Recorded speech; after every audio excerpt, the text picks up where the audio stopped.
Finding a place to belong is everything. It's where you can make a difference, where you're heard, where you have a team that supports you, and the benefits you deserve. At Avera, you can find that place.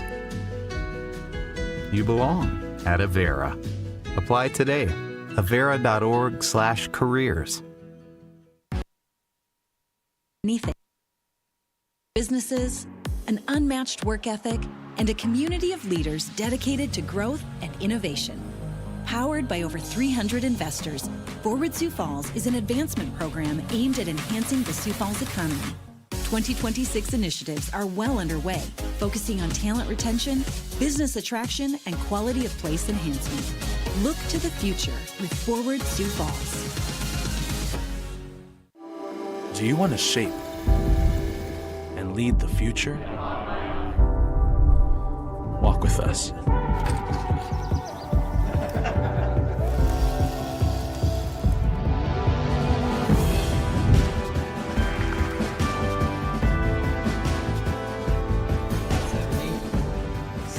It's the team, the space, and the place that's going to get you where you want to be. It's USD. The Greater Sioux Falls Chamber of Commerce didn't start our thriving business community. That was done by individuals driven to create their dreams. The Chamber does a lot with advocacy for businesses. The Chamber is always looking to connect other people to your business. So we joined right away, and we've been a member ever since. The Greater Sioux Falls Chamber of Commerce, we're standing at your side when nothing's gonna stand in your way. What's affordable to her might not be for him. Our means may be different, but our need for energy is the same. And keeping the price for that energy as low as possible is exactly what we strive to do. It's what we've always done. Investments made 10 years ago have kept prices nearly unchanged. Investments made today will help keep prices predictable for the future, with energy that's cleaner, reliable, and affordable for all. An energy future that's American-made. Mid-American. Obsessively, relentlessly at your service. In a world where life moves quickly and education comes in many forms, we believe there is still value in personal relationships, affordable, quality academics, and a supportive, Christ-centered environment. As the University of Sioux Falls looks to the future, we embrace what makes us different. If you're looking for a transformational experience, there is a difference. And that difference is here. Here, we believe in doing good, even in small ways. In ways nobody sees and only a few notice. We do good in all the details. Through all the difficulties, we do good with every appointment, every conversation, every treatment. We do good for every person. Because no matter what we do here, we're making a difference. And it takes all of us to change somebody's life. Now think of all the good you could do if you join us. There's something special about the people of Sioux Falls. It's home to go-getters, cultivators, and doers. Sioux Falls is a place where you can pursue your life and your purpose. You can slow down with your family or pick up the pace of your professional growth. It's that hard work, small town feel, close to the land, know your neighbor, endless possibilities that bring people here. Find out for yourself what a difference this state can make. Visit SiouxFalls.com/work, where over 40 of Sioux Falls' top businesses are hiring right now for people like you. The #1 city for best small places for business and careers according to Forbes magazine, Sioux Falls. Work Sioux Falls. ZipRecruiter's #3 hottest job market, Sioux Falls. Work Sioux Falls. Over 40 businesses are hiring right now. Work Sioux Falls. That's why the Sioux Falls Development Foundation created Work Sioux Falls, a local resource that gives job seekers an inside track to jobs that are open right now. Work Sioux Falls. See the difference a local company can make in your career. Visit SiouxFalls.com/work. It's not just the natural beauty, the outdoor playground, or the top-rated quality of life that puts our state on the map. Sioux Falls is also home to some of the most innovative and cutting-edge healthcare businesses in the country that attract worldwide pioneers in healthcare. Visit SiouxFalls.com/work to browse healthcare positions on all levels, from RNs to scientists, to business development and HR, among many others. Come find out why a healthcare career in Sioux Falls is your next move. Visit SiouxFalls.com/work to find your perfect fit. All right. I felt like we were waiting for a movie to start there. I don't know about you guys, but thanks very much for being here. I'm Jody Schwan. I'm the publisher of SiouxFalls.business. If you were with us this morning, I had the privilege of joining you for the opening session, and I know it has just been a day packed full of inspiration and hopefully information along the way. So I'm excited to return here with this conversation. Today's session is called Navigating Workforce Challenges, Strategies, and Innovations Driving Workforce Development. And it also is a panel of CEOs, of business leaders, and they represent a variety of industries.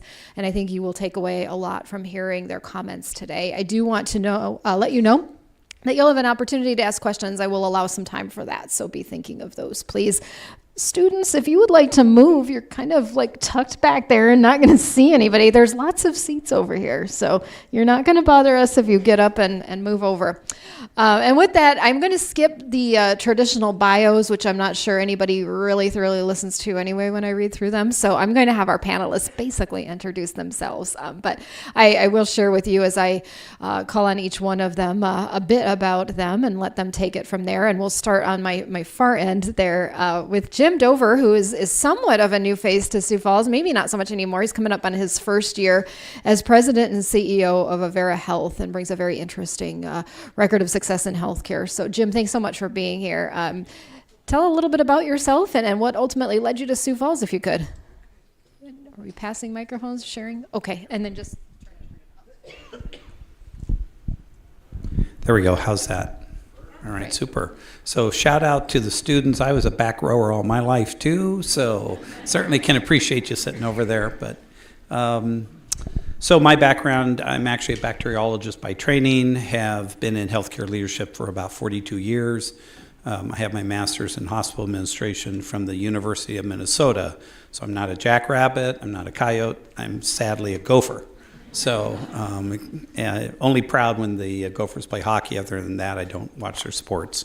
Prior to coming here, I ran a mid-sized health system in Lansing, Michigan. Have worked in Catholic healthcare for about 38 years of my career, half in rural, half in urban, ranging anywhere from like a small town in Walla Walla, Washington for St. Mary's to Silicon Valley, where they had 1.2 million people, and was the most advanced managed care market in the nation. So that's a little bit of my background, and coming up on my 1-year anniversary next month, and I think so far I have not broken anything at Avera, so I'm pretty happy about that. Not bad. As you can tell, we have a lot to unpack there as far as Jim's career and experience goes. Carrie Karst from BX Civil and Construction, a great leader. I'm so glad you're able to join us today. It's always fun for me to get insight from you. So tell the crowd a little bit about yourself. Well, I have my background to kind of use the same kind of way that Jim did. Is I started out in college. I'm a civil engineer by trade. I graduated from South Dakota School of Mines and Technology. So I'm not a coyote or a jackrabbit either. I'm a hard rocker, which when I was first employed, one of the first friends that at my employer was like, "You're a hard rocker?" Like he thought that was the funniest mascot there ever was. But after college, I moved on, went to work for Ingersoll Rand Company, worked for them for 8 years, and then moved back to South Dakota to purchase the small construction company, which was Buskard Construction at that time. And since then, we have rebranded and become BX Civil and Construction, and I am in my 38th year of a career and 32nd year at BX Civil and Construction. Wow. Okay. Lots to talk about in the trades too when we come back to Carrie. He leads a company of people way smarter than I am, and I'm glad I don't have to try to explain what they do. I'll let Scott do that. Scott Peterson from Interstates. Hi, Scott Peterson. I'll just give Interstates is we do electrical engineering, construction, automation, operational technology. We do cybersecurity for plant floor, a wide variety. For me, I originally from Beersford. I went to USD, graduated in the 89, so almost in the 90s. So I'm old, but not that old. And then I spent 7 years down in Texas, in San Antonio, worked for KPMG. I was a accounting major, and then I went to Valero Energy, and then in 95 I came back and started working for Interstates. So spent 25 years in Sioux Center and the last 4 years up here, and from that side of it, I think I know Carrie for a long time. She's got like a cult following, so everybody was coming and say, "We're here for you, Carrie. We're here." So I'm just a side attraction. She's the main attraction. But Interstates, we do industrial projects. So anything that's manufacturing, processing, anything that's heavy, that kind of stuff. We work all over the United States. We have 16 offices, 1,500 employees, and so that's about it. Yeah, Scott's headquarters in Sioux Center is really cool. I had a chance to go through that. So we'll talk a bit more about the work environment because that's a definite differentiator over at Interstates. I'm so glad we get to talk a little retail, Corey. I don't always get to do that at this event, but certainly not just retail. Furniture Mart USA is a big, multifaceted company. You guys have a lot of employees. And you're somewhat new to your role, so go ahead and tell the crowd a little more about yourself, please. Yeah, I grew up in Sioux Falls, left after high school with no intent to come back to Sioux Falls. Went to college in Florida, lived down there for about 4 or 5 years, lived in Minneapolis, then decided to come back to Sioux Falls. It was kind of a great place to live. So went to University of Central Florida for my undergrad, came back here, started working back again in the furniture business in sales, and got a master's degree from USF. Have worked various roles in our company, mostly on the sales, service, marketing side of things. But we have about 60 locations throughout the Midwest, 5 distribution centers, and about 1,200 employees. We expand about 500 miles east and west and 500 miles north and south. So that's kind of our geography and what we do. But our headquarters is here in Sioux Falls. We're lucky to be here. This is where we started, and just grateful to be here today, and we're grateful to be a part of Sioux Falls. Absolutely. Yeah. Students, if you heard that, they're headquartered here, which means the jobs are much more than selling furniture. There are a lot of things you can do at a company like this that's based in Sioux Falls, so we'll talk further about that as well. I'll go back down to Jim. This is actually the first time I've interviewed Jim in person, which is crazy. Our initial conversation was like, what else in the workplace, over some virtual platform. And so it's great to be able to talk with you, especially with the 1-year anniversary coming up. I'm curious for the impressions. You lead a large organization. What are some of the initial takeaways of Avera, the strengths, the opportunities, particularly as it relates to workforce? Great, thank you. So a couple things, and for those in the room who may not be familiar with Avera, I'll give you a 30-second thumbnail on from an HR standpoint, size and scale. So Avera, we're about a $3.4 billion top-line revenue annually organization. We have about 20,000 employees across the 4 states. Our annual payroll and benefits is about $1.75 billion a year.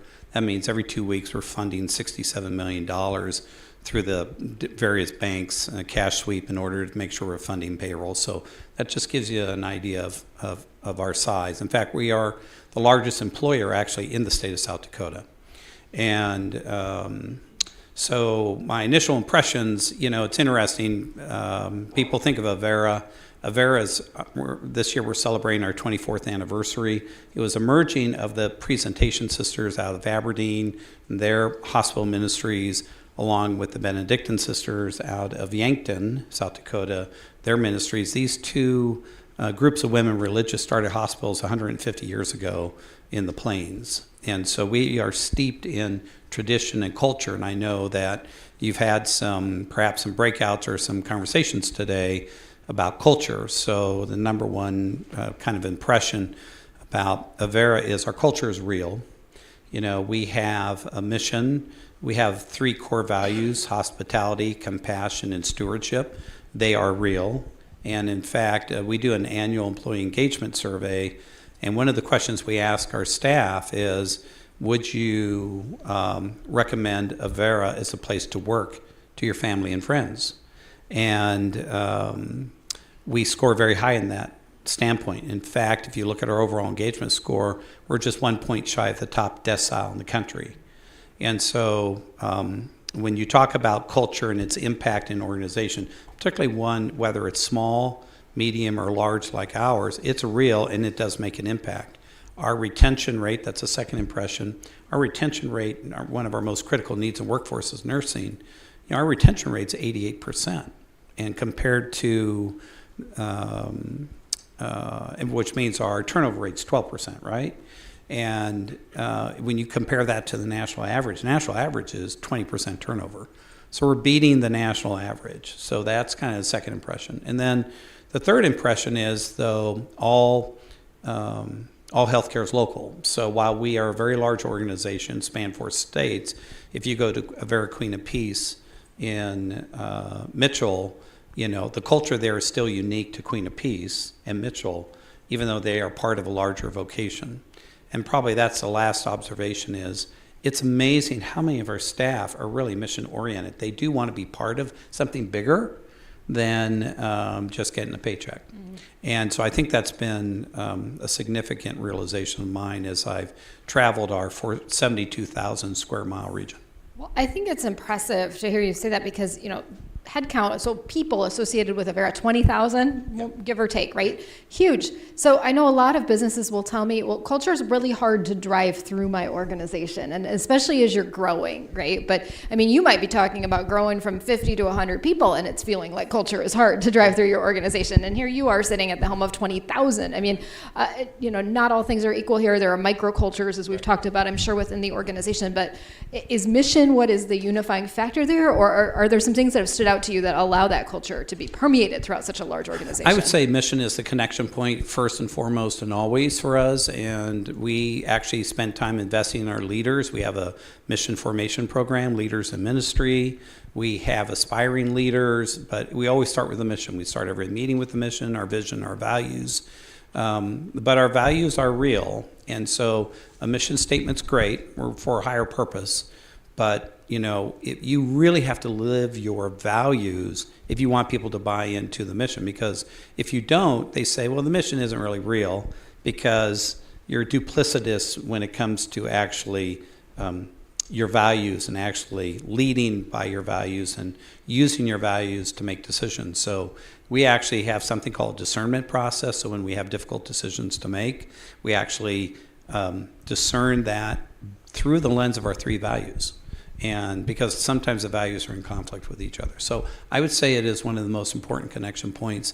And then last is, part of our hospitality value is listening. So we listen a lot, providers, nurses, staff, frontline staff. I round regularly across our entire system.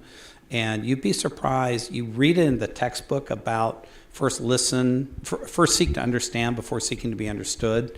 You remember that came from 7 Habits of Highly Effective People from Covey. But, living that is a different story. So I think that's one of the things that really helps us stay connected and live our culture appropriately. Great. I'll come back, but I want to move on here to Carrie. When we talk about workforce, I think so often for years, what came to mind? I mean, it was the trades, right? More specifically, I would say it was welding. For years in this community, we talked about how do we get more welders, right? I'm sure we still need more welders, but the point being, we need people across the board, including in the trades. We are coming off record construction years. I'm sure it's been difficult to keep pace, but give me your pulse of things today. Have we moved the needle in the trades as far as trying to attract and retain people? Yes, is the short answer. We've moved the needle. And the long answer is we still need to move the needle a lot further. And it's just going to be the reality. I don't think that reality is going to go away anytime in my lifetime or probably in honestly, a millennial lifetime. Because if you look at the demographics of the world and what's happening, and then I look at the construction workforce and the aging of the construction workforce, for us to be able to move that needle, we have to just keep working on it. And I'll talk later. I'm not going to take a bunch of time now, but one of your other questions, I'll go a little bit more into that. But I think yes, but we have to keep our foot on the gas. What has worked? What has allowed us to get as far as we have, would you say? It really, you talk about for years we've talked about this. I mean, it is such a long-term proposal. It is really like getting to parents, getting to students, getting to teachers, having programs like Build Dakota, so that we can show that there are good opportunities to make great careers out of skilled trades. And that there's places to go with those skilled trades. So it's just, honestly, it is the full spectrum. It's being here, it's talking about it, it's participating in classrooms, having teachers that are open to you participating in classrooms. It's joining advisory boards at your community college, like Southeast Tech or wherever it means for you, so that you can influence what that curriculum is and how it's presented, and that we do have great jobs and great ways for people to live in our community, to buy homes, become part of your church, to do all of those things that make them good contributors to society. The constant drumbeat, generational focus, really, of the whole thing.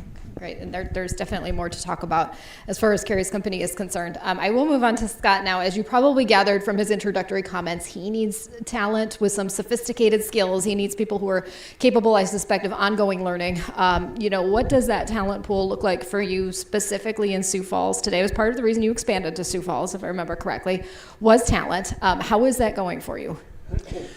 Well, in the last probably 10 years, we've gone from I'd say about 40 employees in Sioux Falls to about 220, 230 people. So the Sioux Falls office is mainly based on the technology side of it. We do have some construction side of it there, though. But so we have engineers, programmers, we have IT, we have the OT side, operational technology side of it. We have support services, accounting, and all that. So we have almost everybody's represented in the Sioux Falls office. That to me is a huge win, the fact that you were able to grow fourfold, finding tech talent in this community. Yep. That's the kind of infrastructure that we want to have here, but I suspect it didn't just all happen organically. So what did you do as a company to try and reach those workers and convince them that this is where they want to be? So there's a lot of things we have to work on, but what we do exceptionally well is the internship program. And from the internship program, we've been doing that for 20 some years in a lot of different locations. This past summer, we had total around 90 to 100 interns. Oh, wow. So we bring them in, and for the first week, it's probably the first 3 days, it's about onboarding, but not onboarding as you may think of it. It's about relationship. It's understanding what's going on, all those type of things. It's about building a sense of belonging with them. So it's the experience of that first week is really important. The one thing we do really well that's probably separates us is that we make them do real work. And I think that's hard for supervisors and teams to actually turn over real work to an intern.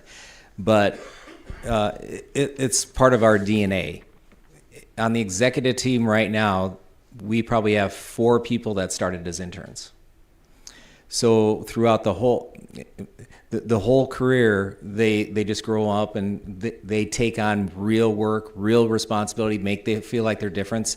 And I think that's what the workforce is really wanting. The kids in school and all that, they want to make a difference. They want a sense of belonging. It's not hard, but it's hard to do, but the stuff that they want is almost the basic stuff. Well, and their time is worthwhile. Yes. They're gaining truly direct experience. This is basically a business within a business if you're 90 to 100 people. Yep.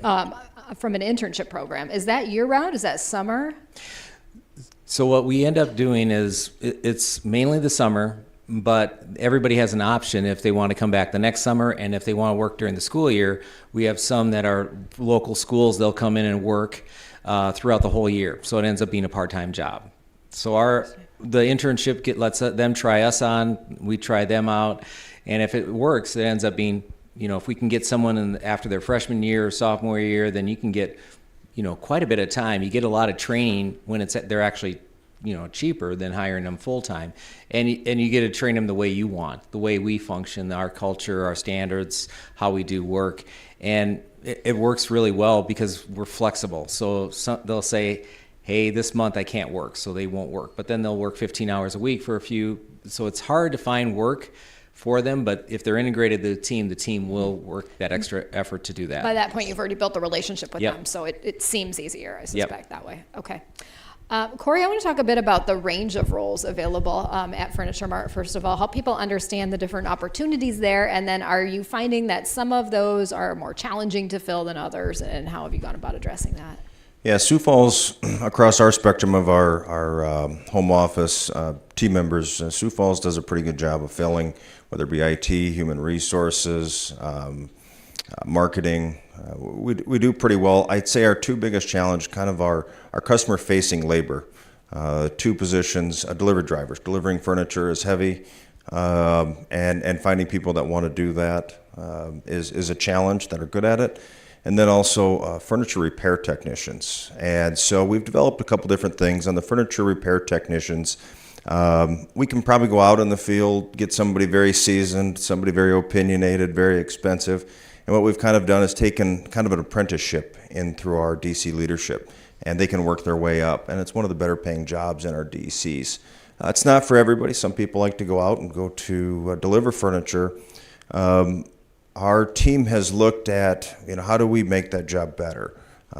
Getting them involved in the process, understanding how important they are. They're the last mile of our customer journey and how important that is, and then rewarding them on quantitative and qualitative efforts. Those who do better make more. And again, getting them bought in on how important their job is are two things, probably the two toughest positions we have right now. Yeah, so you're applying more intentionality to that filling of those. I want to talk a bit about the company more broadly. One of my takeaways for Furniture Mart is that these people stay a long time. I have talked to people in leadership. I've talked to frontline people. They have definitely made careers there. Is there something in the DNA that you think encourages that maybe, whether they're just happy where they're at or they're looking for that upward mobility that allows them to really make their career home with you? Yeah, we have a lot of tenured people, especially in Sioux Falls, and we've grown. I think our overall tenure is like 5.5 years across our company, but we've grown. We've doubled our size in the last 10 or 15 years. So we're working on, I think our biggest thing that we're trying to do is get people to understand where they are in the whole process of things and getting them to own it and have that job satisfaction. And some people are good at that job for a long time. Some people want to move up. People get bored. They want to step. So our team is working on how do you go. So we get somebody that's a IT technician, but they want to work their way up. We've built that step ladder for them so they don't depart us and leave and go work for you guys. And that's people leave. And sometimes that's good, and sometimes that takes us back, like how do we make this a better place to work? So we know the cost of turnover. We've grown very fast, like a lot of people have. There's been so much opportunity, but we haven't invested in a person who builds that culture, makes our mission, vision, value statement more than just words on a paper on a wall. We're still struggling with that, and how do we live by that? And it's a fun exercise to get in to do. But if you do it better, like you said, it's a continuous journey. I'm a big believer in progress over perfection. Everybody on my team knows I say that constantly. That's the fun journey, and we hope that retains our people as to a place they can grow. They can make mistakes, but they keep growing, and it hopefully keeps people that we want and they want to be with us for the long run. Yep, I like that. It's a good mentality. I'm going to go back down here through the line, and then I will quickly call for questions, and then we'll talk about other things. But I want to shift gears a bit to what I'll call maybe ideas and inspiration, going back to Jim. As I mentioned, Jim has obviously worked at a lot of places across the country in healthcare, also been very connected within the broader healthcare field, I would say. You hear a lot. You've seen a lot. So in the context of workforce, are there some things that you've really seen work well elsewhere that you would maybe like to try introducing at Avera, for instance, now that you've been here long enough to take it all in? Yeah, so, well, first off, we do a lot of things really well. And I think for any new CEO, you first have to really seek to understand a couple things. One, your organization, its culture, and then two, the workforce, and then the communities in which you find yourself.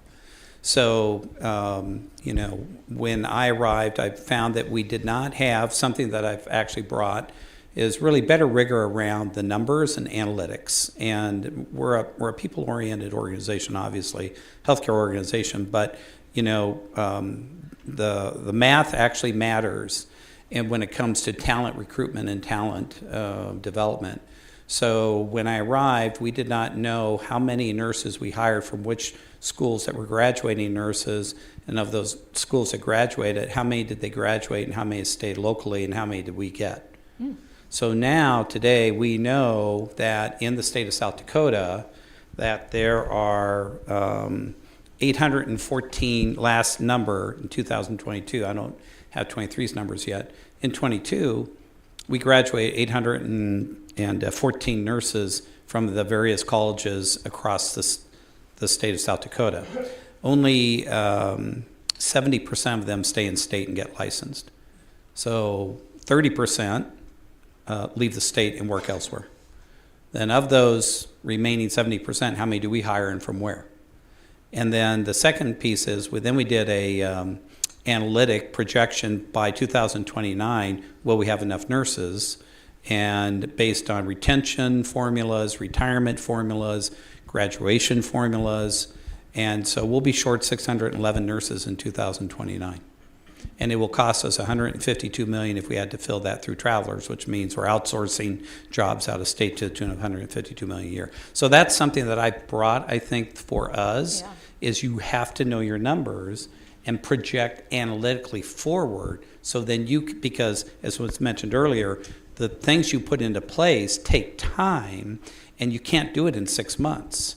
And so that's, I think, something that I brought forward that I don't think we really had that same level of sophistication before. Yeah, no, numbers tell stories. That's the thing. I mean, it's definitely worth mining that data because you learn and then you act. And even your point on colleges, I mean, if you're seeing in your workplace, I would say, a bunch of people who are wearing a certain color every Friday because they're excited about the game, maybe that tells you something. And if you dig into that, maybe that's an opportunity for recruitment. Maybe that's also a university that you're missing because you don't have a relationship there. Right. And one of the challenges, of course, then what that does is, for an organization our size, we have a responsibility to influence. And so right now in the state of South Dakota, is not producing enough nurses to take care of the population on a go-forward basis. We're getting worse. We're falling further behind every year. So that in turn relates to actions that we take directly with the different colleges, universities, et cetera, to try and bolster their programs. Because right now today, in our organization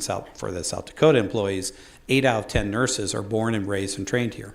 1 out of 10 are born here, but they get out of state to go get their training elsewhere, like in Denver, to get their RN so they can get a minor in skiing. And then 1 out of 10 are imports from outside the state. So we are not importing a lot of people from out of state. We really have to grow our own, and right now today we're not. I remember sitting up here, it may have been this very room with your predecessor, and it was a couple years ago. And, I don't use the word crisis lightly, but I think when it comes to workforce, healthcare was, if not in a crisis situation, rapidly approaching a crisis situation. I mean, these were not easy years in the pandemic and post-pandemic years. Has that started to normalize a bit? Are we seeing people returning to the healthcare occupations? Yeah, I would say that it has, we've settled into the new normal, but I don't consider it really normal. So for within healthcare, last year we hired 3,800 people. We had another 1,200 internal promotions. And so while we have 1,800 people who have been with us over 25 years, the reality is, I'd love to see that retention rate to hit over 90 if we can do that. So, but right now today, we employ 152 travelers from out of state who are taking care of patients that if otherwise we didn't have them, those patients would be shipped out of state for their care. And so we're paying an out-of-state agency, and so those jobs have been outsourced out of state. And so it's, to me, I think we've just gotten used to it, and the price is not as high as it used to be because of post-COVID pandemic, but it's still a problem. Yeah. And so trying to get staff to want to go to the rural, so hence we have all kinds of programs working with technical colleges to incentivize. We have scholarships to incentivize people to actually go work in Pierre or Gregory versus working in Sioux Falls. So you just have to adapt. Yeah. I'm going to tell you a little something about Carrie's company that I remember. We were doing a story, and I was on your growth. I don't remember the exact specifics around it, but there's a lot of demand, and I was hearing about all of these people, frankly, leaving other companies, and they were going to work for Carrie. And I want a little bit of the secret sauce, if you don't mind, as far as what have you done to really establish this company as definitely what I would call an employer of choice in the industry? Number one, we work really, really hard at it. I mean, it's almost our number one concern. We try to, I don't know if we use the word employer of choice, but what we want to do is make sure that people want to stay with us once they're there. And so for us, I mean, I don't know if you've been around a road construction crew very much lately, but you probably see them as you're driving. And those. For us, that means that we had to really almost 20 years ago, change our direction in terms of looking at the immigrant workforce. So 70% of the people that work for me are minorities and immigrants that have come to the country. So we've had to learn what visa programs are out there and how we can legally get those people here. We pride ourselves on having a legal workforce. With all the rhetoric that's going on around immigration, it makes me very nervous because there is extreme, when I talk about demographics, there's just absolutely no way we are going to fill the jobs that we need in healthcare, in construction, in hospitality. There's no way we're going to fill that without having that workforce. So what we've done is we've basically just embraced that 100%. And that isn't just trying to go out there and get them. That's making them belong. We have a recruiter right now, 100% on board, works for us, that is bilingual. He's somebody who came to work for us actually as a crew person, and we saw that he had those talents, and we started to bring him in for doing things, and pretty much he is 100% of his time recruiting. That's talking to other employees, that's talking to people who call in. It's even, you start talking about technology. We're using a lot of the technology, but technology needs a human form. So yes, we can go out there and we can have great websites and great ways for people to apply and make that all super efficient, but that needs a human person behind there that's actually making that connection. So for us, that's really been a lot about embracing the bilingual. Right now, in the last 3 years, we have promoted employees that are Hispanic, and those employees, so 5 out of I think there's 13 supervisors in the field right now are bilingual Spanish-speaking employees. So they see that there's a path, and we already have 1 or 2 of those in our eyesight for that could be the next project manager. So really creating those career paths for people. Back to culture, really creating the culture. And to me, it's a lived culture. It's not just the words that are on the wall. For a lot of, we really believe very strongly in our mission, vision, and values. But what we've learned in the last couple of years is that we have to help people understand what those mean. So we're starting to really go embrace the idea of telling people what those fundamentals are and sharing those fundamentals with each of the crews on a daily basis. And what do they look like in the workplace exactly when they're put into action? Mm-hmm. Right. I will echo what Carrie just said. I happened to have done an interview just yesterday with an immigration attorney out of California. She's coming here to speak at an event next month. She was talking specifically about higher ed and about biotech in the immigration world. But if you have not dialed in on the opportunities that an international workforce presents, I would say you need to do that because they are plentiful, and there are some fantastic, talented people out there who would absolutely add to your workforce. So I think there's a little bit of just a nervousness, don't you, among businesses that haven't done this before? How hard is this going to be? How do I even start? How expensive is it going to be? I mean, what would you say to them, Carrie? Everything's expensive, but turnover is the most expensive. So that's the reality is that, so one of the visa programs we use is H-2B. It's very expensive, but those employees stick. And they are great employees. So when you pair that, that cost, that onboarding cost compared to turnover, it's absolutely a no-brainer. And, to your point too, is that you talk about growth. Everybody up here has talked about the growth of their companies. Us too. We've probably doubled in the last 10 years in terms of size of our workforce. We would not be able to do it had we not embraced that change. There's absolutely no way that we are getting the traditional workforce to apply for the jobs that we do. I'm going to come back to Scott. I think I mentioned this earlier. I had a chance to go through Scott's Sioux Center office. It was beautiful, brand new. It was pre-pandemic, so I'm curious how things have changed. But if you looked at what the modern, open, employee-centric office was going to be, I feel like Scott created this at Interstates. I'm curious what it looks like today and how the workplace is functioning for you, because this is an occupation where you could go remote, probably. I don't know how easy that would be, but you could go hybrid. You've got beautiful offices. So what is your approach today, and how do you feel like that's working? Actually, I think about 20% of our workforce is hybrid or remote. For the Sioux Center office, what we did is we wanted the best place to do your best work. A lot of times people just get assigned whatever, and there's traditional old school thought out there, and we just want people to flow to the work. Not necessarily just shoot for the corner office and all that kind of stuff. So what we did is, and we had a lot of pushback, we eliminated all offices in Sioux Center. So I have a cube. And the purpose is, there's a couple of reasons. One is I'm not in my desk my office, my old office and all that very much. I'm in meetings or I'm traveling and all that. So from a stewardship standpoint, it wasn't good use of that. But we want people to flow. So we gave them, there was always a shortage of conference rooms. So we have small, medium, and large. We have an open cafe where people can just casually collide with each other and talk with each other and network with each other. We're very purposeful, and we got pushback about this. So we have two wings. It's like 50,000 square feet, two wings, the bathroom and the cafe is in the middle. And they said, oh, that's a long way. Why don't we put bathrooms on the end? No, we want them to walk to the bathroom and actually talk to people and interact with each other.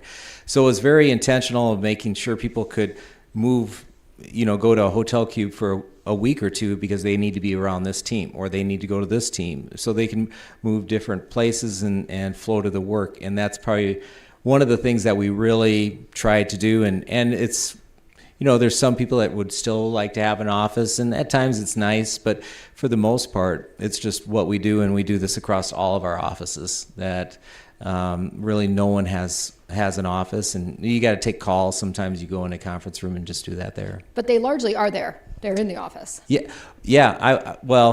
We work all over. So we're with our clients, and sometimes we work remote, and sometimes we're in the office. But when we like in Sioux Falls, what they'll say is all in day for design services, all in day for OT. So it's not, they come and they say, well, none of my coworkers are here. So they purposely say every Thursday, OT is in the office, and it gets really busy, and it's great seeing them. And design services and estimating does a different day. And it works out really good, and we even pull people from different offices because it's a known event. So a lot of times if you're hoping that they'll figure it out, it doesn't work. You have to actually say you got to create an event or a routine or a habit to draw people in to do that. But we still have 20% that are hybrid, and I think that's what helped us because people want flexibility, and they can, a lot of them can do their work anywhere, and we've always kind of been a traveling company anyway. If I saw everybody in the office at one time, I'd be really nervous because they're not out there making money. Not out at jump sites. Yep. Nope. Get that too. Everybody finds the approach that works for them, I feel like, but putting structure around it, to your point, is key. We started the day out talking about motivation, particularly with younger employees, but I don't hear this so much anymore, but certainly a few years ago. I mean, I had employers telling me that they couldn't even get their workers to show up at work. I hope that's not so much the case maybe anymore, but literally they'd have somebody, frontline worker, come in, leave for lunch, and never come back. That was how bad things have gotten. I'm not saying this is happening in your stores, but when we look at motivation, and particularly in a business where your folks are providing service constantly, whether it's to the customer, maybe they're installing, maybe they're repairing, whatever it is, are there some key techniques that you guys have found at Furniture Mart Corey that are resonating with employees when it comes to motivating them and allowing them to provide good service? I think communicating with our employees more. We celebrate wins when a customer has a great experience. We learn from the mishaps that happen, which is in all of our business. Try and make our team members feel important and appreciated. Two things that I always try and do. We always get bombarded with problems, and you got to take the time to find the opportunity.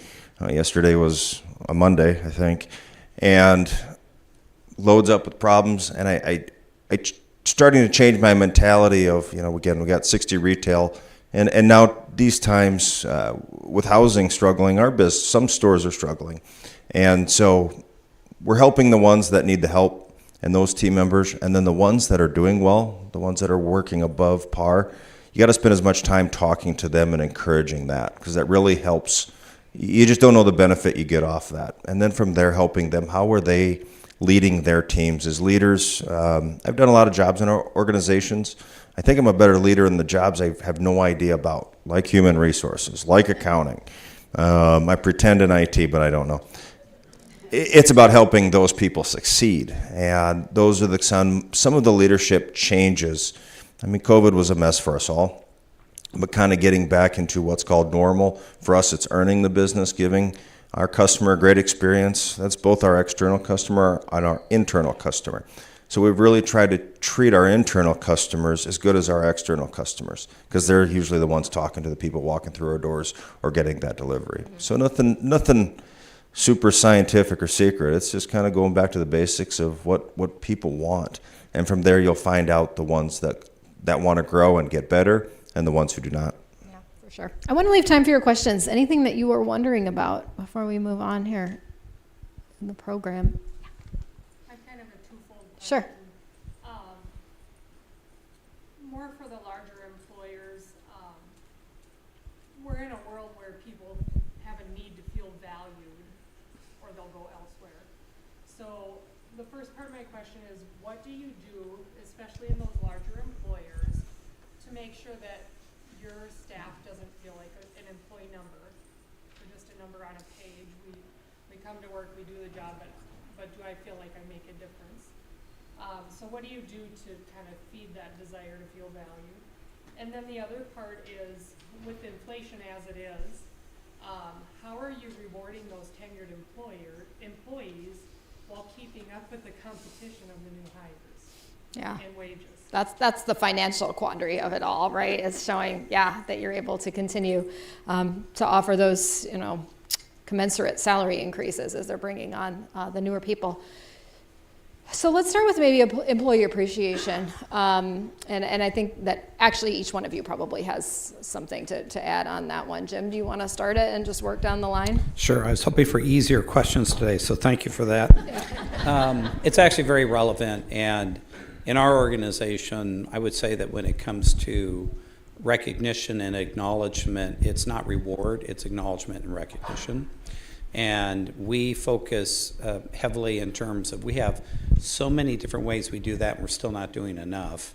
But what I say, it comes down to the unit by unit level. Mm-hmm. And also is, we talk about communication, but constantly in every possible way, we do weekly green lines. I do a weekly message to every associate in our organization telling them what's going on. In fact, we had our board meeting last week. The day after, I published, this is what we decided at the board meeting. So first off, keeping them in the know, and then soliciting feedback. So we do our annual employee engagement survey, and I read every comment, and then we say, okay, what do we need to follow up on?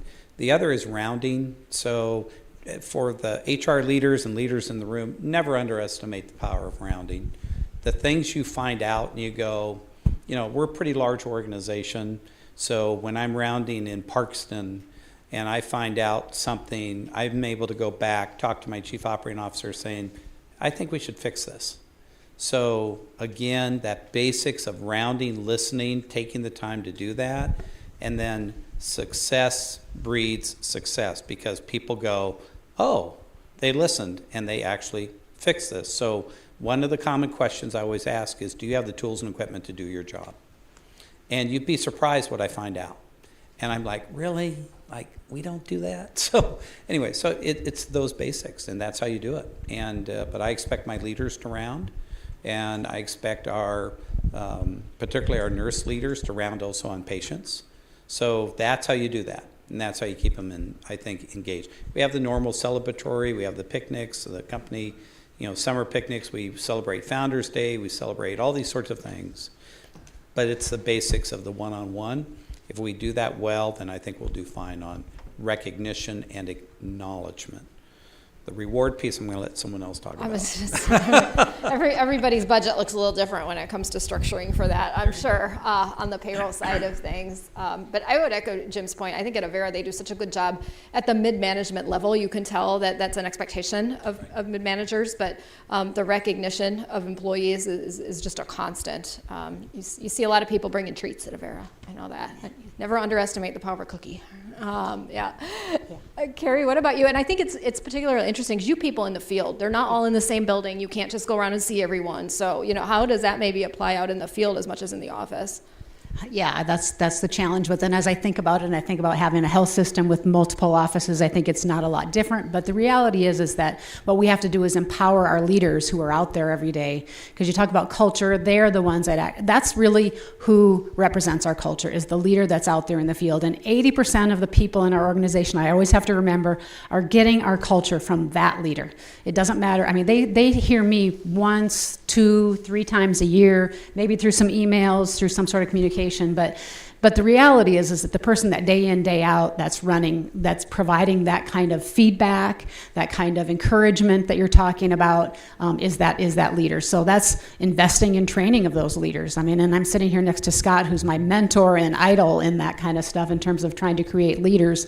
But that's what we have to realize. I know that Joan Millage is back there, and she said at lunch today, she goes, I just have to remind myself, this is not the Carl Sukup world we live in anymore. And it isn't in construction. I mean, it's important that these people, they're not just going to be motivated by saying, here, get here and do this. They need to be part of a team. They need to have fun. They need to be thanked and encouraged, and treats are part of it. Whether it's Gatorades or whatever it is that we bring out to the job site, that's the kinds of things we do. We have an end of the year celebration that we recognize exceptional employees, but really it's the day in, day out things that you do that value employees. Yeah, such a takeaway. There's never been so much put on the leader in the workplace, has there? I mean, I think about, as we're talking about this, how much of this drives back to you, the leader, not necessarily the CEO, but your management team, right? Your leadership team, the things that we are asking of them.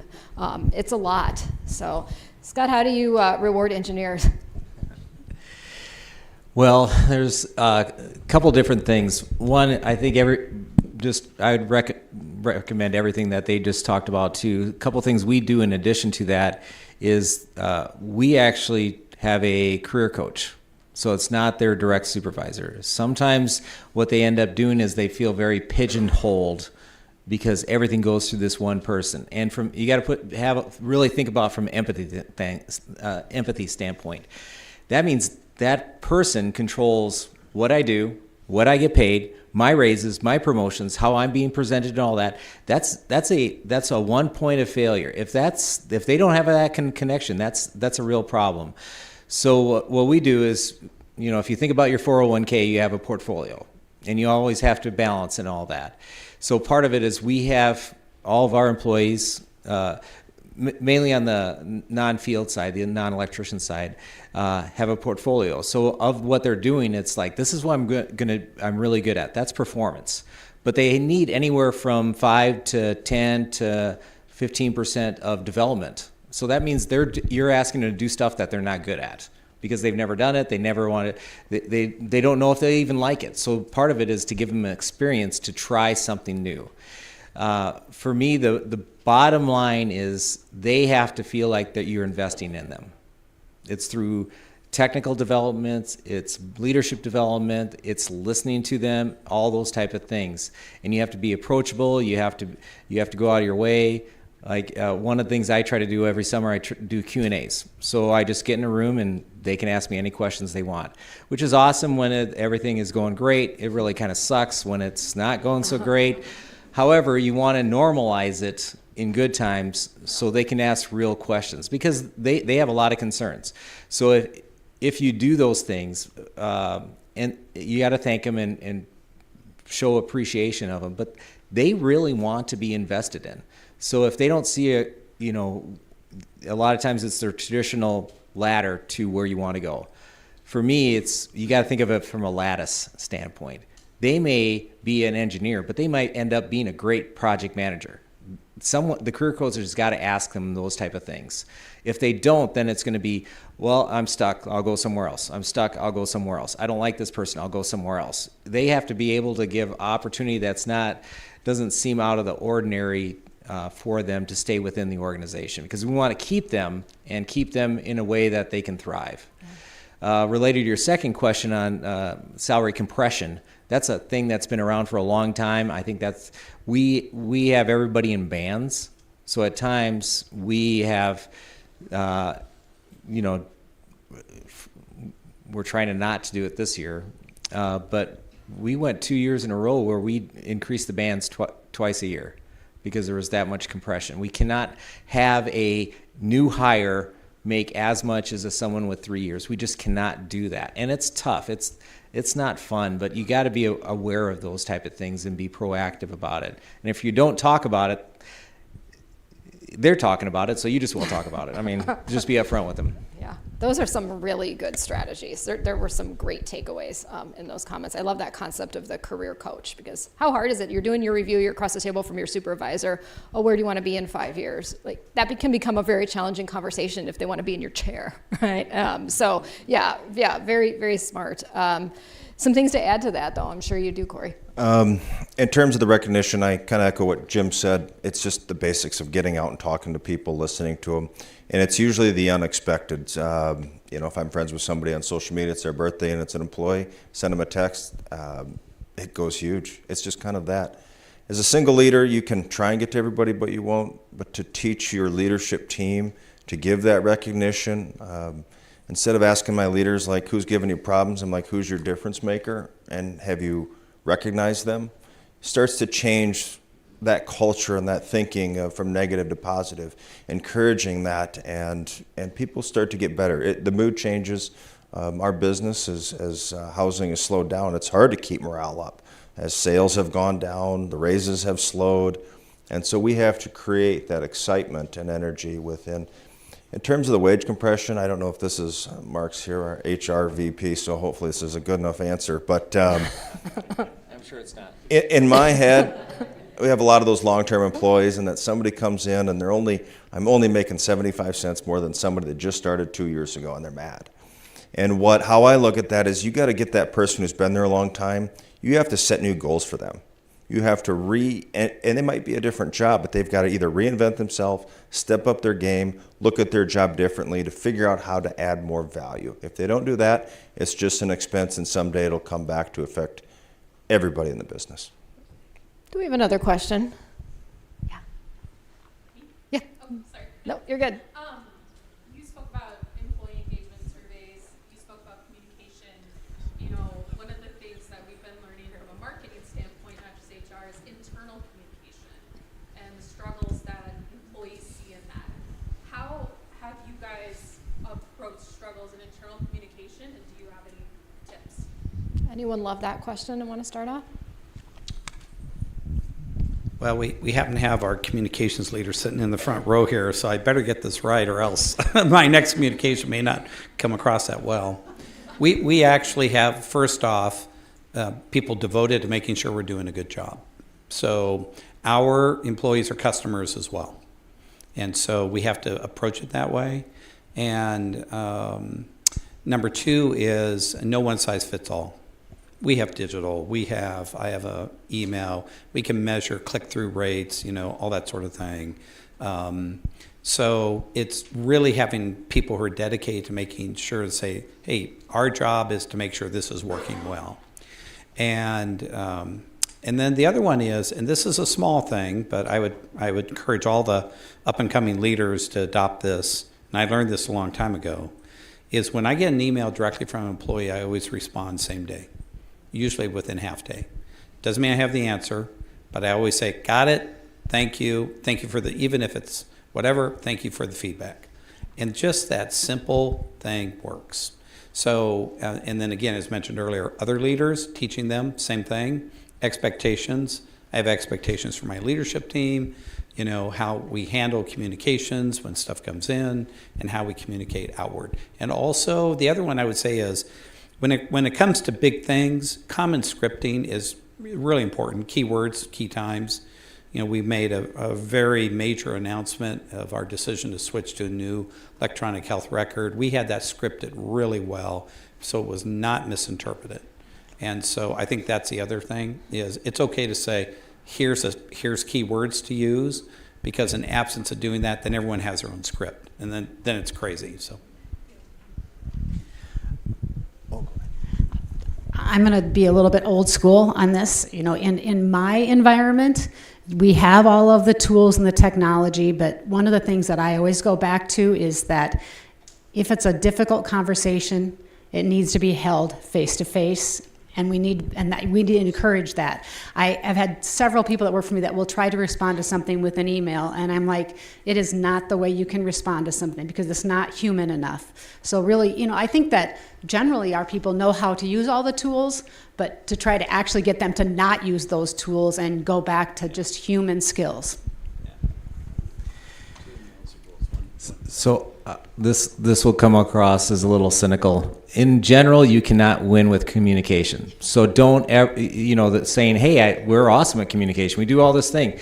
People are always going to complain about their pay, the communication. It's just one of those things that you can never win. So you got to have a different mindset. One is, what is our approach, and do the right thing. And from that side of it, you got high level, mid level, and detail level. So, I do the high level, different people do different things, and then you interject different things. So you got to keep it changed up. You got to have a rhythm. You have a rhythm, but you're trying to keep it fresh and all that.